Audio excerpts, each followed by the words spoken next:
Was at the NEC conference yesterday. In my part, there are 7 stone and zones, states of mechanization that is coming.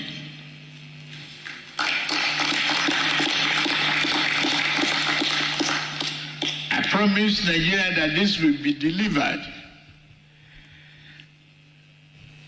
And I'm living here again to further find means to strengthen our security forces, to defeat terrorism and combat it.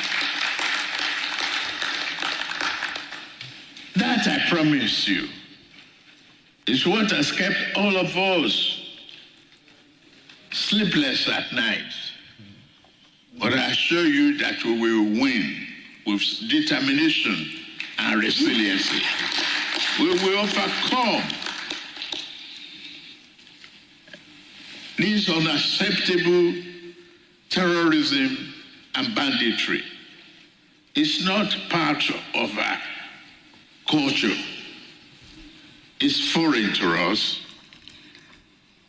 So it's an economic hindrance. If we do not find immediate solution to it, I commend many of you, particularly the governor of Borno State, governor of Katsina, governor of Kaduna, and many of you who have done so much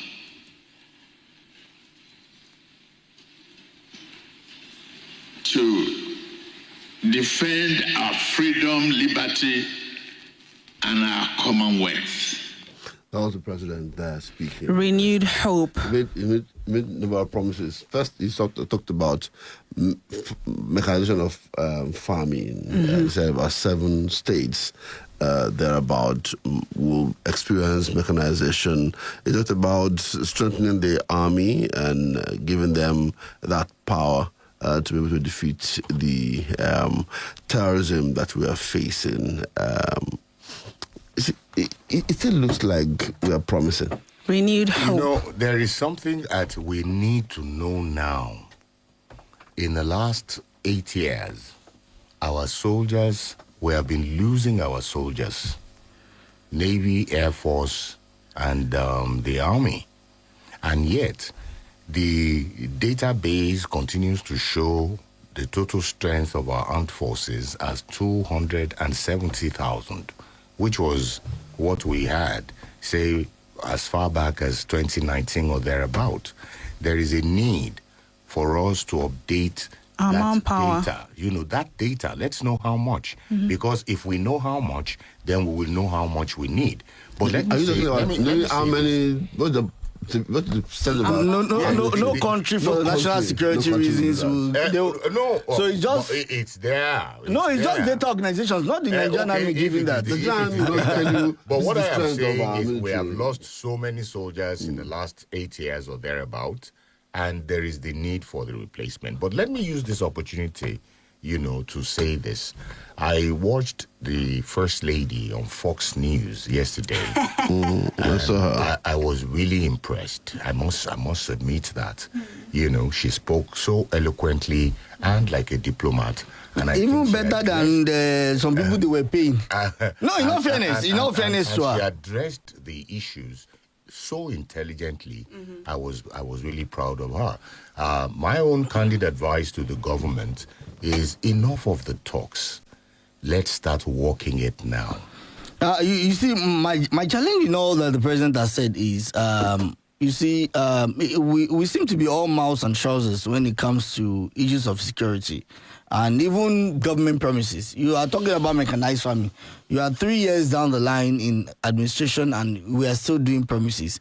We have not even, at least like they say, that the how the Friday will be determined by how the Thursday is turning out. And it does not seem like the Thursday is turning out well. But here we are, the president is still promising mechanized farming. And so we can only be hoping against hope. Unfortunately, the president said he's not been sleeping. And I could just, relate with his sleeplessness. Like the politician in, I think the Ribadiri is building the nation, okay? His sleeplessness is caused by something other than nation building. But that said, we need to go beyond these talks. We need to go beyond these talks. Okay, the people in Kwara are done with, these talks. Those who have lost loved ones, and very, very funny situations you've seen across the country. And all we want to be doing. Let me aid your submission. We don't want battalions being sent after the fact. We want battalions to be sent before they act. Okay. Now, the Alaafin of Oyo, Akim Awade, has been summoned to appear in person or through legal representation in a suit instituted against him by some princes of Oyo at the Oyo State High Court sitting in Oyo Town. The claimants, Ladigbulu Adegboyega, Owade Teslim, Adeyemi Adeshina, Adeyemi Adebayo, filed the suit seeking several declaratory and injunctive reliefs against the monarch. The princes are asking the court to grant an order of perpetual injunction restraining the Alaafin either by himself, his servants, privies, or any other person or persons whosoever from appearing at, attending, or continuing to attend occasions and functions which they claim are not befitting the status of a symbolic traditional head of the Yoruba race. They also seek an order restraining the defendant from acting in any traditional or official capacity that will make him subservient or inferior to any Oba in Yoruba land. The claimants further asked the court to declare that the office of the Alaafin of Oyo, currently occupied by the defendant, is of immense historical importance not only in Yoruba land, but also in Nigeria, West Africa. They're also seeking a declaration that the Alaafin of Oyo is the symbol of unity, togetherness, and pivotal custodian of the cultural, customary, and traditional heritage of the Yoruba people. Lastly, request a declaration that the Alaafin of Oyo is the paramount ruler and appointing authority over all chieftaincies in Oyo Town, as well as Oyo North and Oyo South. Okumbeo, but I'll stop there. No date has been fixed for the hearing of the suit. Full stop. So, let me start from Plato. Is this necessary? Oh, well, it is. It's good that you're seeing such legal, legal somersaulting and, of course, legal jangling over. But the reality is this. We know that what we are facing at the moment is a hybrid governance system. And our traditional institutions have been subjected or have been made subject to democratic governance, system. And in that light, all those ones that they are saying, okay, we are no longer in 1730. We are no longer in 1810. This is 2026. And it means, you see, historically, globally, for instance, it's like, England saying, oh, America was once a colony of England, and so England should have, some powers over America. Or Japan saying China was once, a colony of Japan, and so China must be made, even in 2026, no.